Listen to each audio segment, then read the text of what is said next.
Hi everyone, welcome back to my channel. आज हम लोग बात करेंगे एक बहुत ही इम्पोर्टेंट प्लैनेट के बारे में, जिसको मोस्टली लोग मेलेफिक प्लैनेट मतलब थोड़ा बुरा और डिस्ट्रक्टिव ग्रह समझते हैं। उसके बारे में आज हम लोग बात करेंगे। हम बात कर रहे हैं राहु की। राहु जब आपके हॉरोस्कोप में फर्स्ट, सेकंड या थर्ड हाउस में बैठता है तो वो क्या प्रभाव डालता है, कैसे बिहेव करता है और एक क्या बेसिक मैप हो जाता है उन चीजों का, उस पे आज हम डिस्कशन करेंगे।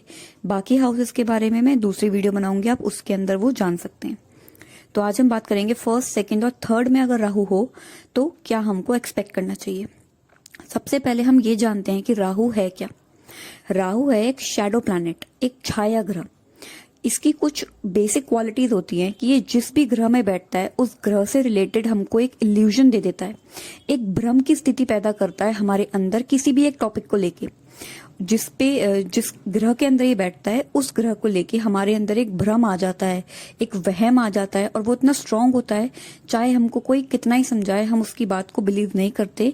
हम वही बिलीव करेंगे जो हम समझते हैं। एक ऑब्सेशन या एक पैशन जिसे हम कह सकते हैं, जिस पैशन और ऑब्सेशन के बारे में हम किसी को ना बताएं लेकिन हम अंदर ही अंदर उसको पाने के लिए किसी भी हद तक जा सकते हैं, वो ऑब्सेशन और वो पैशन राहु का होता है। या तो ये एक झटके में आपको बहुत ही ज्यादा बड़ी अमाउंट में फेमस कर सकता है, बहुत ही ज्यादा कम समय में आपको मालामाल कर सकता है, या यही एक ऐसा ग्रह है जो बहुत कम समय में इंसान को राजा से रंक भी बना सकता है। और रंक से राजा, ये बहुत क्विक, जिसे कहते हैं ना एकदम क्विक डिसीजंस, बिल्कुल टाइम वेस्ट नहीं, और एकदम से या तो कुछ मिल जाता है या कुछ छिन जाता है, ये वो प्लैनेट है राहु। और एक और इम्पोर्टेंट बात, ये जिस भी हाउस में बैठता है ये उस हाउस के स्वामी की तरह बिहेव करता है। सपोज अगर ये 8th हाउस में, स्कॉर्पियो के हाउस में है, तो ये मंगल की तरह बिहेव करना स्टार्ट करेगा जो कि स्कॉर्पियो का मालिक है। तो ये सारी क्वालिटीज एब्जॉर्ब कर लेता है उस घर की जिस घर में ये बैठता है। इंसान जितने भी शॉर्टकट्स लेता है अपने लाइफ में, क्विक डिसीजंस, इजीली पैसे गेन करने के लिए, ये सब हम राहु से देखते हैं। तो अब हम सबसे पहले देखेंगे क्या होता है जब राहु आपके फर्स्ट हाउस में आके बैठता है। अब फर्स्ट हाउस क्या है? फर्स्ट हाउस है हमारा सर, हमारा हेड, हमारी पर्सनालिटी, दूसरे लोग हमको किस तरह से देखते हैं और हमारा फर्स्ट इंप्रेशन के साथ जाता है। हमारी लाइफ का जो ओवरऑल एक मैप है वो हमारे फर्स्ट हाउस से हम देख सकते हैं। तो जब राहु यहाँ पे आ जाता है तो एक चीज जो सबसे ज्यादा कॉमन है ऐसे लोगों में वो ये है, इन लोगों की कोई एक पर्सनालिटी नहीं होती। ये लोग मल्टीपल पर्सनालिटी वाले लोग होते हैं। और अगर ये राहु काफी मेलेफिक हो, काफी बुरे स्थितियों में हो, तो इन लोगों को मल्टी पर्सनालिटी डिसऑर्डर्स भी हो सकते हैं। जैसे कि इनकी जो पर्सनालिटी है वो घर में कुछ होगी, बाहर कुछ होगी, दोस्तों के साथ कुछ होगी, प्रोफेशनल लाइफ में कुछ होगी, अकेले में कुछ होगी और अपने पार्टनर के साथ कुछ और होगी। इन लोगों की, क्योंकि ये लोग डिसाइड नहीं कर पाते हैं कि एग्जैक्टली है कौन, तो ऐसी जो पर्सनालिटी होती है वो तब होती है जब राहु हमारे फर्स्ट हाउस में होता है। एक और चीज, जैसे पानी होता है, पानी को अगर आप ग्लास में डालेंगे तो वो ग्लास की शेप ले लेगा, आप उसको पतीले में डालेंगे वो पतीले की शेप ले लेगा, प्लेट में डालेंगे प्लेट की शेप ले लेगा। वही चीज इन लोगों में होती है। ये अपने आप को किसी भी सिचुएशन में एडजस्ट करने के लिए, फ्लेक्सिबल करने के लिए ये किसी भी पर्सनालिटी को ओढ़ सकते हैं। तो ये इनके लिए बहुत ही बेनिफिक बात भी हो सकती है और कभी कभी यही इनके कैरेक्टर के लिए बहुत डिस्ट्रक्टिव बात भी हो जाती है।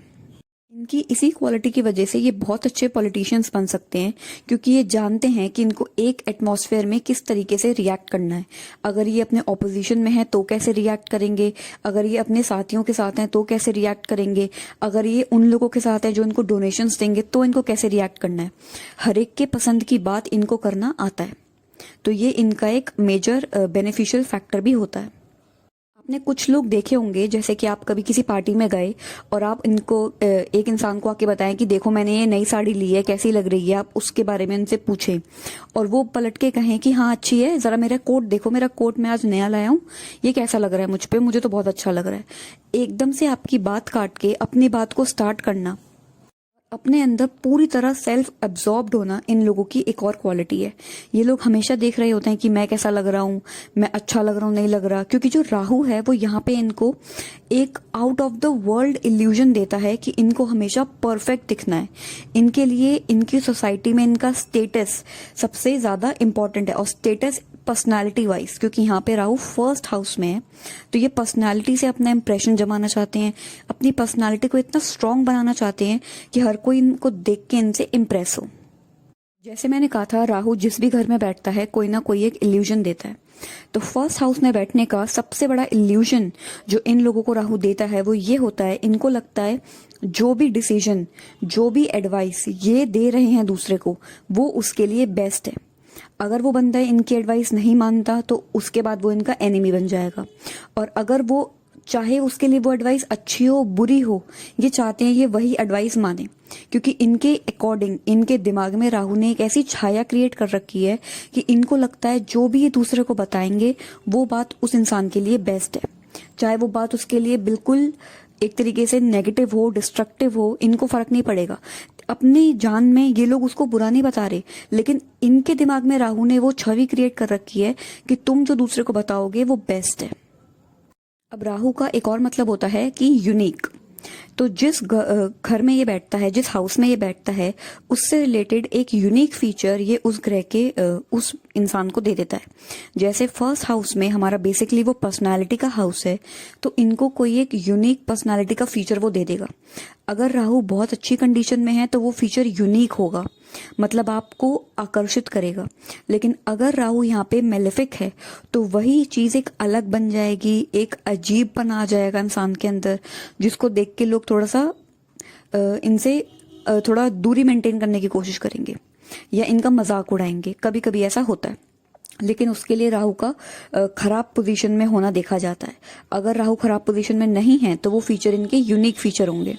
जैसे कि एक इंसान अच्छा खासा पतला है, बस उसके पूरे शरीर में उसकी एक तोंद बढ़ रही है, तो वो एक जो तोंद है वो उसका एक ऐसा फैक्टर हो जाएगा कि जिससे लोग कहेंगे अरे कितना अजीब इंसान है ये। कभी कभी इंसान पूरा अच्छा है लेकिन उसका जो सर का साइज है वो बहुत बड़ा हो जाता है, बाकी बॉडी पतली है, तो वो भी राहु कभी कभी एक यूनिक फीचर, एक अलग चीज इंसान की पर्सनालिटी में दे देता है। अच्छा, अब इन लोगों में जीतने की आदत बहुत स्ट्रांग होती है, तो ये लोग बहुत अच्छे एथलीट बन सकते हैं क्योंकि इनके अंदर वो कॉम्पिटिटिव स्पिरिट बहुत ज़्यादा होती है। और जिन लोगों के फर्स्ट हाउस में राहु होता है मोस्टली उनको फेम बहुत इजीली और क्विकली मिल जाता है, अगर बाकी अच्छे ग्रहों का भी उस पर प्रभाव हो तो ये लोग एथलीट बन सकते हैं, एडमिनिस्ट्रेटिव पोजीशन पे जा सकते हैं, और जितने भी मोस्टली जो भी ये काम करते हैं उसमें इनको सक्सेस तो मिलती ही मिलती है। ये पुलिस में जा सकते हैं, ये सेल्समैन बन सकते हैं, तो ये सारी चीज़ें हमें तब पता चलती हैं जब राहु फर्स्ट हाउस में होता है। अच्छा, एक बात और है, जो राहु होता है वो एक्लिप्स लगाता है, ग्रहण लगाता है जहाँ पे भी वो बैठता है। तो इन लोगों के लिए जितने भी राहु के बुरे प्रभाव हैं, जो इनको अच्छा वो नहीं दे रहा है कुछ भी, तो वो 40 या 42 की एज के बाद हट जाता है।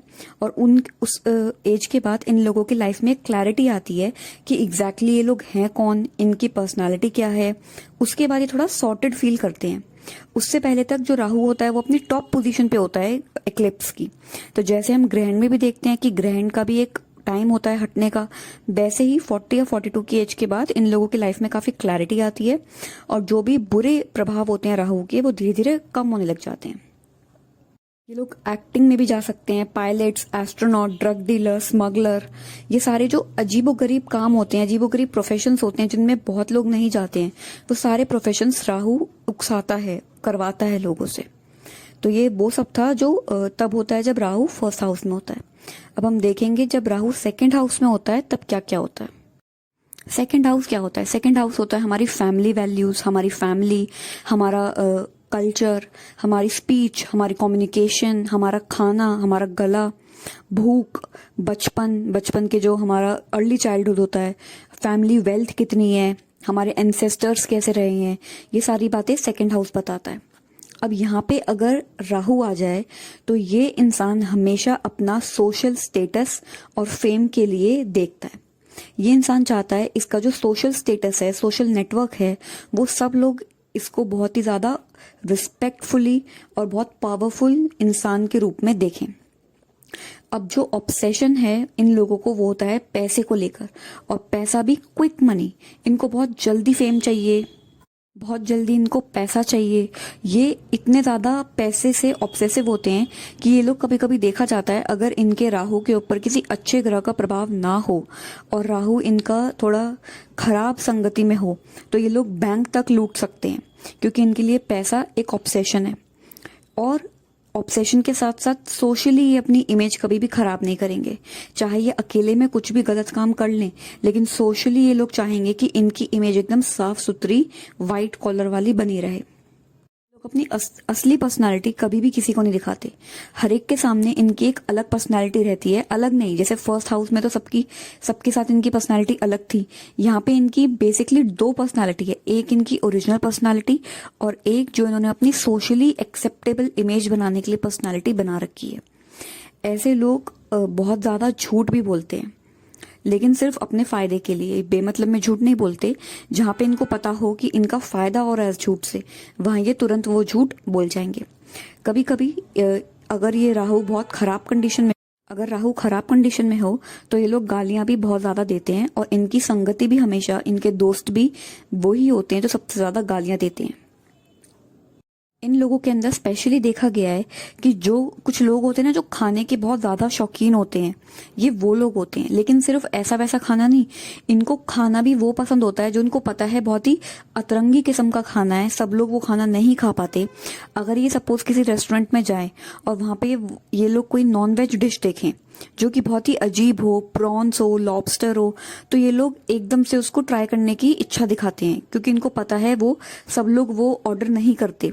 तो यहाँ पे भी ये खाना भी वो डिसाइड करते हैं जो इनको सोशली काफी रिच लगता है वो खाना। इन लोगों की जो फैमिली होती है वो भी बहुत अजीब होती है। जैसे नॉर्मल फैमिलीज होती हैं, इनकी फैमिली नॉर्मल फैमिलीज के अंदर काउंट नहीं होती है। अगर राहु खराब है तो या तो ये गैंगस्टर्स के बच्चे होंगे, रॉबर्स के बच्चे होंगे, चोर के बच्चे हो सकते हैं, जो कॉमन प्रोफेशन नहीं होते लोगों के, वैसा कोई भी प्रोफेशन इनके माँ बाप का हो सकता है। अगर राहु यहाँ पे अच्छा है तो ये लोग प्रीस्ट, मतलब किसी मंदिर के जो पुजारी होते हैं उनके बच्चे हो सकते हैं, किसी साधु के बच्चे हो सकते हैं, या फिर कोई जो कितना ही नोबल प्रोफेशन हो, हीलिंग का, जो इनके माँ बाप हो सकता है हीलिंग करते हों, और थेरेपिस्ट हो, जब राहु अच्छा होता है तो मेन मकसद कहने का ये है, इनकी जो फैमिलीज होती हैं नॉर्मल नहीं होती। हो सकता है इनके सिंगल पेरेंट हो या इनके भाई बहन के साथ कोई सिचुएशन हो, तो कुछ भी एक अलग बात इनकी फैमिली में देखने को मिलती है। और एक और बात, जो स्पीच है, कम्युनिकेशन तो हम थर्ड हाउस से देखते हैं, लेकिन जो हमारी स्पीच है, हम बोलते कैसा है, वो सेकंड हाउस से देखते हैं। तो उसके हिसाब से राहु इनको या तो बहुत ही डायनामिक आवाज देता है, वैसी आवाज जिसको सुन के आप अट्रैक्ट हो जाएंगे और आप सोचेंगे यार कितनी अच्छी आवाज है, या फिर इनकी बहुत जरूरत से ज्यादा पतली आवाज हो जाती है, कॉमिक आवाज हो जाती है, इंसान या तो रुक रुक के बोलता है। ये सारी चीजें हम देखते हैं जब राहु सेकंड हाउस में होता है। इनकी जो स्टार्टिंग की एजुकेशन है उसमें इनको काफी प्रॉब्लम्स आती हैं अपनी फैमिली की वजह से मोस्टली, और इन लोगों को अकल्ट में, एस्ट्रोलॉजी में और तंत्र क्रिया में, इन सब चीजों में काफी ज्यादा इंटरेस्ट होता है। ये चाहते हैं इनको कोई हिडन नॉलेज मिले और ये उसको पढ़ना चाहते हैं। तो ये वो सारी चीजें थी जो हम देखते हैं जब राहु सेकंड हाउस में होता है। अब हम देखते हैं वो कौन सी चीजें हैं जो हम राहु थर्ड हाउस में देता है। थर्ड हाउस क्या है? बेसिकली थर्ड हाउस होता है हमारे बहन भाइयों का हाउस, सिबलिंग्स का हाउस। हमारा कम्युनिकेशन कितना स्ट्रांग है, हमारा साहस हमारे अंदर कितना है, कॉन्फिडेंस कितना है, short distance travels, journalism, media, ये सब चीजें हम लोग देखते हैं थर्ड हाउस से। अब जब यहाँ पे राहु आके बैठता है तब हम देखते हैं इस इंसान का जो स्पीच है, मतलब जो कम्युनिकेशन है, स्पीच नहीं कम्युनिकेशन, बहुत ज्यादा स्ट्रांग और बहुत ज्यादा गजब का होता है। ये इंसान का कम्युनिकेशन इतना स्ट्रांग होता है कि ये खड़े होके बहुत ही बड़ी पब्लिक को, बहुत बड़े मास को स्पीच दे सकता है और वो सब इसकी बातों में सहमति दिखाते हैं। यहाँ पे जो ऑब्सेशन होता है इंसान का वो बातों का होता है। इस इंसान की बातों से लोग इम्प्रेस भी होते हैं और इस इंसान को जरूरत से ज्यादा बातें करना पसंद भी होता है। तो ऐसे लोग सेल्स में बहुत अच्छे होते हैं क्योंकि ये कुछ भी बेच सकते हैं। अगर ये आपके घर में आए कुछ बेचने तो ऐसा नहीं हो सकता कि आप इनसे कुछ खरीदे ना, ये आपको कुछ भी बेच सकते हैं, आपको पागल बना सकते हैं खड़े खड़े।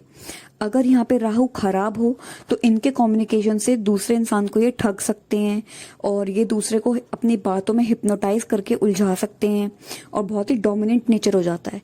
लेकिन अगर राहु अच्छा हो तो ये अपनी बातों से लोगों को इम्प्रेस कर सकते हैं, अपनी बातों से लोगों के डिप्रेशन को दूर कर सकते हैं, अपनी बातों से ये लोगों को बहुत ही डेप्थ में से बाहर निकाल सकते हैं। ये राहु के लिए काफी अच्छी पोजीशन है। यहाँ पे राहु जो कि खुद ही एक छाया ग्रह है, एक छाया बनाता है लोगों के सामने कि ये जो इंसान जो भी बोल रहा है आप उस पर खुद ही यकीन करने लग जाते हैं। ये लोग काफी अच्छे राइटर्स बन सकते हैं। इवन अंबानी के हॉरोस्कोप में जो राहु है वो 3rd हाउस में। अब यहाँ से जो राहु है वो 7th हाउस को, 9th हाउस को, 11th हाउस को देख रहा है। तो हो सकता है ये कि इन लोगों की जो शादी है वो इनकी सोसाइटी, कल्चर या इवन इनके नेशन से भी बाहर हो सकता है इनको कोई फॉरेन हस्बैंड या वाइफ मिले। ये अगर राहु खराब पोजीशन में हो तो ये लोग अपने टीचर्स की, अपने गुरु की रिस्पेक्ट नहीं करते हैं। ये रूल्स तोड़ते हैं, रेगुलेशन तोड़ते हैं, बात नहीं मानते हैं और इनकी जो एजुकेशन है इसी वजह से उसको काफी नुकसान उठाना पड़ता है। इन लोगों का दिमाग बहुत ही शातिर होता है, बहुत क्लेवर लोग होते हैं ये। 3rd हाउस जो है वो हाथों को भी रिप्रेजेंट करता है। तो यहाँ पे ये लोग अपने हाथों से बहुत सारे काम कर सकते हैं, मतलब मोस्टली लोग अपने हाथों से ही काम करते हैं, लेकिन यहाँ पे इन लोगों के हाथों में काफी सफाई होती है। ये लोग बहुत अच्छे मैजिशियन बन सकते हैं और ये अपने हाथों से लोगों को उल्लू बना सकते हैं बहुत इजीली, क्योंकि राहु इनको यहाँ पे हाथों की एक कला देता है। इन लोगों के भाई बहनों के साथ इनका घर में कुछ रिलेशन होता है और बाहर दूसरों के सामने कुछ और रिलेशन होता है। ये लोग जरूरत से ज्यादा साहसी होते हैं। इतना करेज होता है इन लोगों के अंदर। मतलब यहाँ पे जो इल्यूजन है राहु का, राहु जो उनको भ्रम देता है वो इस चीज का देता है कि अब इनके साहस का भ्रम। जैसे आपने महाभारत में दुर्योधन को देखा होगा, लड़ाई जब हो रही थी महाभारत की, एंड तक दुर्योधन को लग रहा था कि वो जीतेगा। तो वो जिस लेवल का साहस होता है वो साहस ही इंसान को देता है। कभी कभी ये साहस बहुत काम आता है इंसान के और कभी कभी ये साहस गलत प्रूव हो जाता है। ये सब हमको तब पता चलता है जब हम राहु की प्लेसमेंट देखते हैं कि वो 3rd हाउस में किस तरह से बैठा है, किस ग्रह में बैठा है, कौन सा लॉर्ड है। तो ये सारी चीजें भी डिपेंड करती हैं। और किसी अच्छे प्लैनेट का उसके ऊपर प्रभाव हो तो ये जो करेज है ये बहुत ज्यादा इंसान के लिए बेनिफिशियल साबित होता है। ये वीडियो थी 1st, 2nd और 3rd हाउस में जब राहु होता है तो क्या होता है। अगली वीडियो में बनाऊंगी जब राहु 4th, 5th और 6th हाउस में होता है तो क्या होता है। आई होप आपको ये वीडियो पसंद आई होगी। पसंद आए तो प्लीज लाइक और सब्सक्राइब जरूर करें मेरे चैनल को और कमेंट्स में बताएं कि आप नेक्स्ट वीडियो किस टॉपिक पर देखना चाहते हैं।